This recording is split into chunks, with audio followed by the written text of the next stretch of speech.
Hello everyone, welcome back. तो हम कर रहे थे हमारी क्लास 12th फाइन आर्ट्स की वन शॉट सीरीज, जिसमें हमने अभी तक 6 चैप्टर्स कंप्लीटली 10-15-20 मिनट्स में कवर कर लिए थे, पूरी तरीके से अच्छे से रिवाइज किए थे। और आज हम उसी के चैप्टर नंबर 7 पे पहुंच चुके हैं। तो हम आज कवर करेंगे the modern Indian art.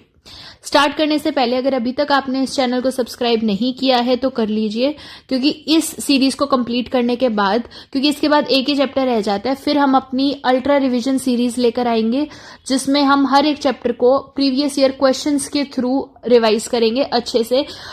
Exam में आंसर राइटिंग का फॉर्मेट समझेंगे, किस तरीके के क्वेश्चंस आते हैं उस चीज को देखेंगे। और उसके बाद एक सरप्राइज भी आ रहा है आपके लिए।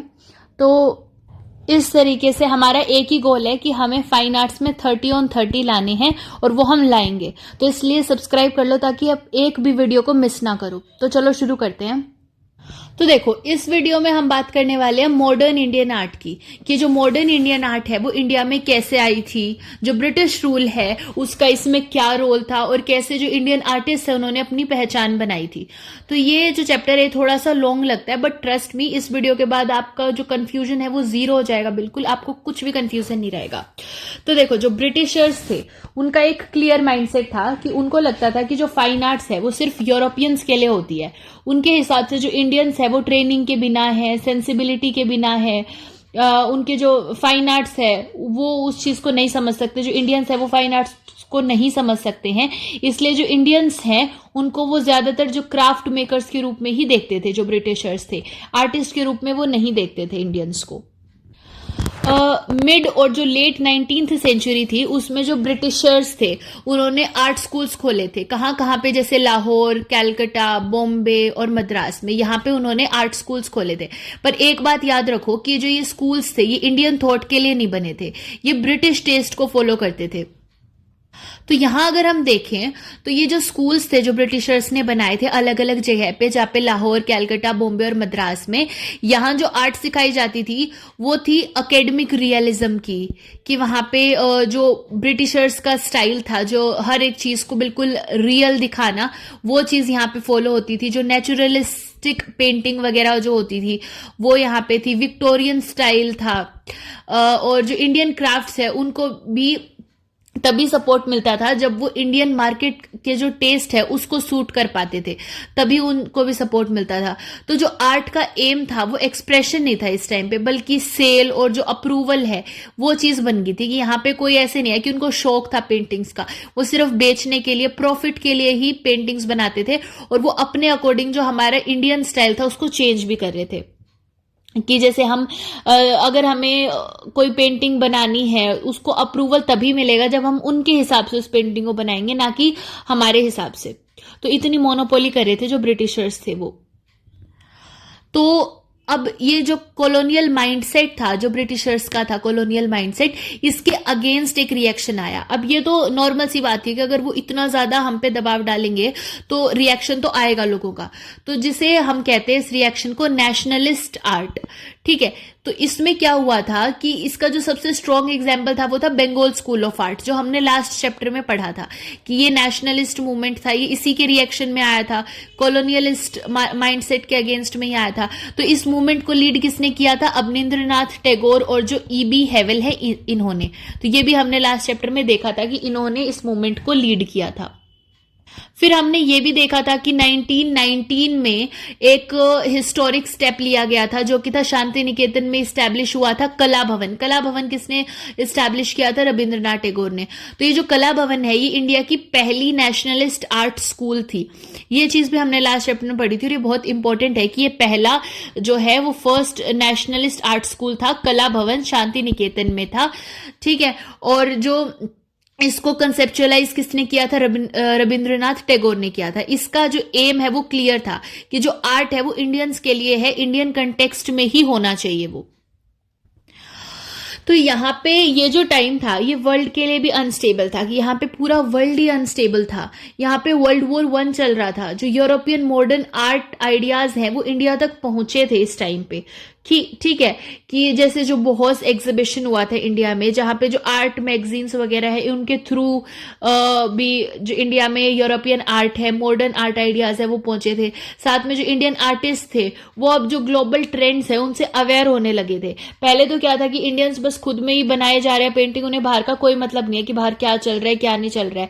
तो पर इस टाइम पे क्या हुआ था कि जैसे वर्ल्ड वॉर 1 चला, फिर बहुत एग्जीबिशन भी हुआ था, आर्ट मैगजीन्स आने लगी थी, तो इस वजह से जो इंडियन आर्टिस्ट हैं उनको थोड़ा पता चला था कि भाई बाहर के देशों में क्या हो रहा है, कैसी पेंटिंग्स होती है, मॉडर्न आर्ट कैसा होता है। फिर हमने ये चीज भी लास्ट चैप्टर में देखी थी कि जो बहुत एग्जीबिशन है उससे सबसे ज्यादा इन्फ्लुएंस हुए थे गगनेंद्र नाथ टैगोर, और उन्होंने जो क्यूबिज्म है उसको अडॉप्ट किया था। पर इन्होंने अगेन वही चीज है कि ब्लाइंडली कॉपी नहीं किया था। उनकी जो पेंटिंग्स है उसमें वर्टिकल, हॉरिजॉन्टल, डायगोनल लाइंस और जो मिस्ट्रियस होल्स और जो रूम्स होते हैं, और जो पिकासो के ज्योमेट्रिक फेसेट्स वगैरह होते हैं उससे बिल्कुल अलग था। ये एक इंडियन क्यूबिज्म था, इन्होंने एक इंडियन क्यूबिज्म बनाया था जिसमें ये vertical lines, horizontal lines, diagonal lines और इन सभी का यूज करके पेंटिंग्स बनाते थे। फिर अगर हम रविंद्रनाथ टैगोर को देखते हैं तो ये अवनींद्रनाथ टैगोर के भाई ही थे, तो इन्होंने काफी लेट विजुअल आर्ट्स स्टार्ट की थी। मतलब ये पहले पोएम्स लिखते थे, तो जब ये पोएम्स लिखते थे वो लिखते वक्त जो डूडल्स वगैरह हैं ये वो बनाते थे, पोएम्स लिखते थे और डूडल्स बनाते थे, और वही धीरे धीरे जैसे फेसेस हो गए, लैंडस्केप्स वगैरह हो गए, वो बन गए। तो उनका जो पैलेट है वो लिमिटेड था। लिमिटेड कैसे था, उनके कुछ एक ही कलर्स थे। वो यूज कौन कौन से कलर्स करते थे कि जैसे ब्लैक कलर का यूज करते थे, देन ओकर कलर का यूज करते थे, रेड कलर का यूज करते थे और ब्राउन कलर का यूज करते थे। तो यही 4 कलर्स थे इनकी पैलेट में। तो लिमिटेड कलर्स का ये यूज करते थे जो रविंद्रनाथ टैगोर थे। ठीक है, साथ में ये जो बंगाल स्कूल है ये उससे बिल्कुल डिफरेंट था कि ये बंगाल स्कूल से ज्यादा रो था, ज्यादा इमोशनल था जो इनकी पेंटिंग्स थी, जो इनके डूडल्स थे। फिर अगर हम नंदलाल बोस को दोबारा देखें, नंदलाल बोस आपने देखा होगा, जैसे हमने लास्ट चैप्टर में देखा था कि कला भवन के मास्टर आर्टिस्ट थे शांति निकेतन में। तो जो नंदलाल बोस है उन्होंने कला भवन ज्वाइन किया था 1921-22 में। ठीक है, तो जो नेशनलिज्म है वो इन्होंने किससे सीखा, वो इन्होंने सीखा अवनींद्रनाथ से, क्योंकि अवनींद्रनाथ ने ही तो वहां पे किससे सीखा, मतलब ये उनके शिष्य थे। अवनींद्रनाथ टीचर थे, किसके टीचर थे, नंदलाल बोस के। तो ये भी इंपॉर्टेंट है कि Nandlal Bose was a student of Abanindranath Tagore, तो उन्हीं से इन्होंने नेशनलिज्म सीखा था। पर जो स्टूडेंट्स है उनको एक्सप्लोर करने के लिए इन्होंने कभी भी नहीं रोका था। जो इनके स्टूडेंट्स थे, जो नंदलाल बोस के स्टूडेंट्स थे फर्दर, उन्हें कभी भी नहीं रोका गया था। मतलब इन्होंने कहा था कि तुम फ्रीली जो भी करना है वो करो। तो यहीं से जो मॉडर्न इंडियन आर्ट है उसका जो रियल बेस है वो बनना शुरू हो गया था, क्योंकि जब फ्रीडम मिलती है तभी तो कुछ एक्सपेरिमेंट हो सकते हैं, और जब एक्सपेरिमेंट हो गए तभी तो कुछ नई चीज इन्वेंट होगी। तो फिर हम देख लेते हैं कि जैसे विनोद बिहारी और जो रामकिंकर बैज हैं ये नंदलाल बोस के स्टूडेंट्स थे। तो इन्होंने क्या किया था कि इन्होंने जो आसपास की दुनिया है उसको पेंट किया था, जैसे संथाल ट्राइब है, फ्लोरा फोना वगैरह जो है, और जो डेली लाइफ है, तो सब जो उनके आसपास का हिस्सा है उन सभी चीजों को इन्होंने पेंट कर दिया था। जो विनोद बिहारी है उनका एक मुराल है मिडिवल सेंट्स।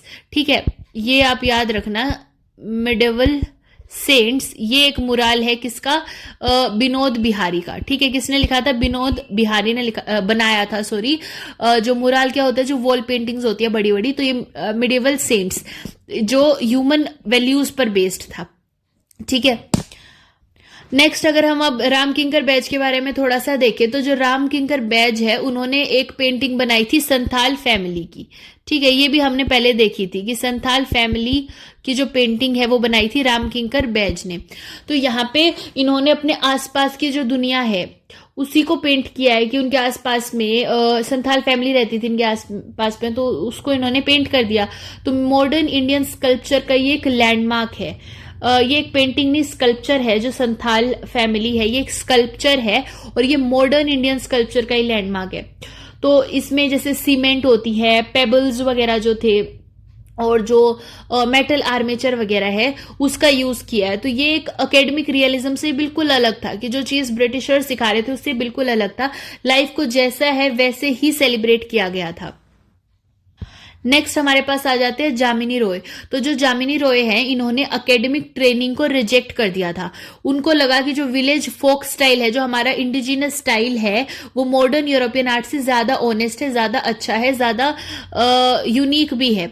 यहाँ पे ये यूज करते हैं बोल्ड फॉर्म्स वगैरह जो हैं, जो सिंपल कलर्स हैं, जो वेजिटेबल और जो मिनरल के कलर्स होते हैं, उन्हीं सब चीजों का इन्होंने यूज किया। पर इन्होंने अपनी जो पेंटिंग है उस पर सिग्नेचर भी मतलब किया था। तो ये इनकी बहुत एक यूनिक फीचर है, वो आपको याद रखना है कि हर एक पेंटिंग पे इन्होंने अपना सिग्नेचर भी किया था। नेक्स्ट आ जाते हैं अमृता शेरगिल। तो जो अमृता शेरगिल है, ये एक यूनिक आर्टिस्ट थी। यूनिक आर्टिस्ट कैसे थी? क्योंकि ये हाफ हंगेरियन थी और हाफ इंडियन थी। मतलब इनका एक पेरेंट जो है वो हंगेरियन था और एक इंडियन था। ठीक है, तो ये चीज आपको याद रखनी है। इन्होंने पेरिस में अपनी ट्रेनिंग ली थी। ट्रेनिंग कहाँ ली थी? पेरिस में। पर इंडिया को ही इन्होंने अपना बेस बनाया था पेंटिंग का। इन्होंने इंडियन थीम्स पे पेंटिंग करी, पर साथ में इन्होंने यूरोपियन टेक्निक्स का मिक्सचर कर लिया। ये हमने लास्ट चैप्टर में पढ़ा था कि she acted as a bridge between, जो डिबेट हुई थी उसमें। तो मतलब इंडियन थीम्स और यूरोपियन टेक्निक्स को मिला के इन्होंने मॉडर्न इंडियन आर्ट का एक पावरफुल सा फ्यूजन बनाया था। नेक्स्ट हमारे पास आ जाता है कैलकटा ग्रुप, जो कि 1943 में बना था। तो यहाँ पे वर्ल्ड वॉर 2 और जो बंगाल फेमाइन है, उन्होंने जो आर्टिस्ट थे उनको झटका दिया था। क्योंकि देखो, इकोनॉमी डाउन हो जाती है जब कोई वॉर होती है। तो वर्ल्ड वॉर 2 के टाइम पे इकोनॉमी डाउन होगी, साथ में बंगाल फेमाइन भी आ गई थी, बंगाल में फेमाइन आई थी। इसकी वजह से इकोनॉमी ड्रॉप हुई। इकोनॉमी ड्रॉप होती है तो जो आर्ट वगैरह है वो तो अपने आप ही गिर जाता है। तो इस वजह से जो आर्टिस्ट वगैरह थे उनको झटका मिला था इस वजह से। तो 1943 में जो कैलकटा ग्रुप है वो बनाया गया। किसने बनाया था? किसके अंडर था ये? प्रदोष दास गुप्ता। तो ये नाम आपको याद रखना है कि कैलकटा ग्रुप किसके अंडर था। ये था प्रदोष दास गुप्ता। ठीक है, और इनका मानना क्या था? प्रदोष दास गुप्ता का मानना था कि जो आर्ट है उसको अपने टाइम की बात करनी चाहिए, कि मतलब प्रेजेंट टाइम पे रहना चाहिए। प्रेजेंट टाइम में जो भी चीजें हैं वो चीज शो करनी चाहिए। तो इसी वजह से जैसे बंगाल फेमाइन की बहुत सारी पेंटिंग्स बनाई गई थी कि कहाँ पे क्या स्थिति है, वो चीज दिखाने के लिए, लोगों तक पहुंचाने के लिए कि अब क्या चल रहा है देश दुनिया में। तो वो चीज दिखाने के लिए पेंटिंग्स का यूज होने लग गया था। तो मतलब यहाँ पे क्या था कि जो पुअर्टी और जो इनइक्वालिटी है वो सब कुछ देख के जो आर्टिस्ट थे वो मार्क्सिज्म की तरफ गए थे। मार्क्सिज्म की तरफ गए थे। जो प्रिंट मेकिंग वगैरह है वो उन्होंने चूज किया था, क्योंकि प्रिंट मेकिंग को इजीली रिप्रोड्यूस किया जा सकता है। और जब इजीली रिप्रोड्यूस होगा तो इसका मतलब है कि वो कॉमन लोगों तक वो पेंटिंग पहुंच जाएगी। उसको कॉपी करना आसान हो जाता है प्रिंट मेकिंग में, और लोगों तक पहुंचानी थी बात पेंटिंग के जरिए। तो इसलिए इन्होंने प्रिंट मेकिंग को चूज किया था। साथ में जो चितो प्रसाद है, उनका जो हंगरी बर्ड है, इन्होंने बनाई थी हंगरी बंगाल, सॉरी। तो जो हंगरी बंगाल है उसमें भी इन्होंने वही कंडीशन दिखाई थी, पुअर्टी वगैरह की कंडीशन दिखाई थी, फेमाइन की कंडीशंस दिखाई थी। तो ये सब जो चीजें थी ब्रिटिशर्स को बिल्कुल भी पसंद नहीं आई थी। क्योंकि जब भी हम अपने लिए बात करते थे, अपना पॉइंट ऑफ व्यू रखते थे, तो ब्रिटिशर्स को वो चीज पसंद नहीं आती थी। फिर यहाँ पे 1946 में जो बॉम्बे प्रोग्रेसिव आर्टिस्ट ग्रुप है वो बना था।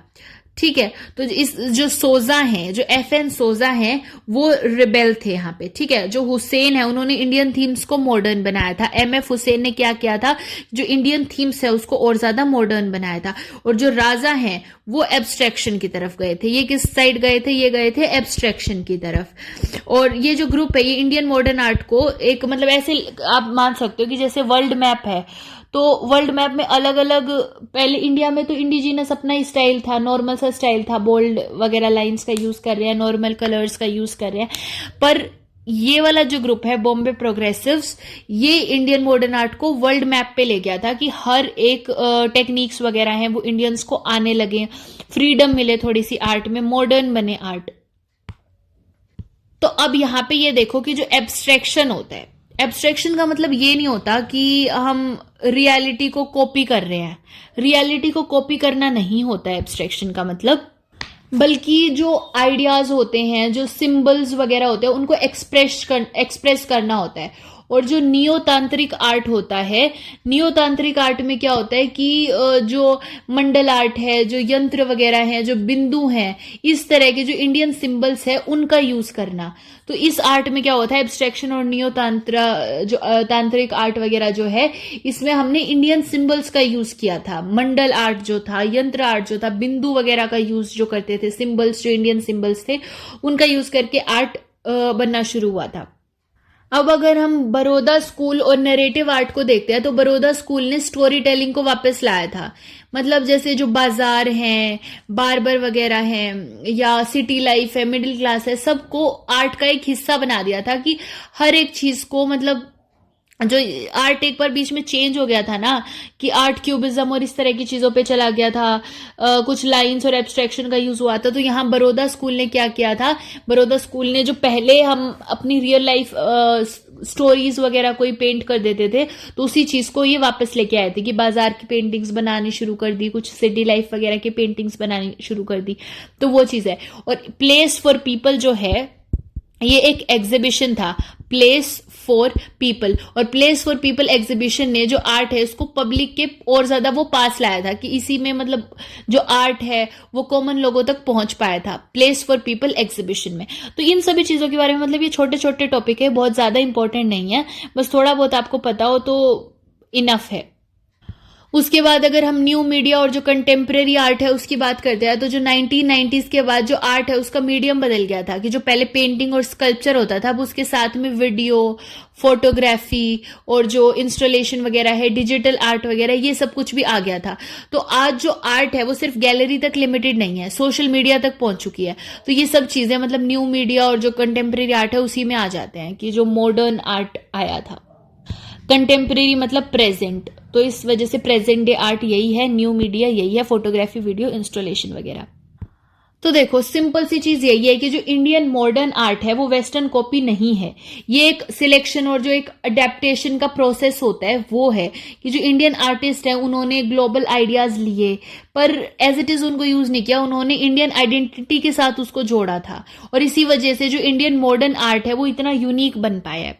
तो यहाँ पे हमने अपना चैप्टर 7 भी कवर कर लिया है। अब हमारा सिर्फ एक ही चैप्टर बचा है, उसके बाद हमारी रिविजन हो जाएगी सारे चैप्टर्स की कंप्लीट।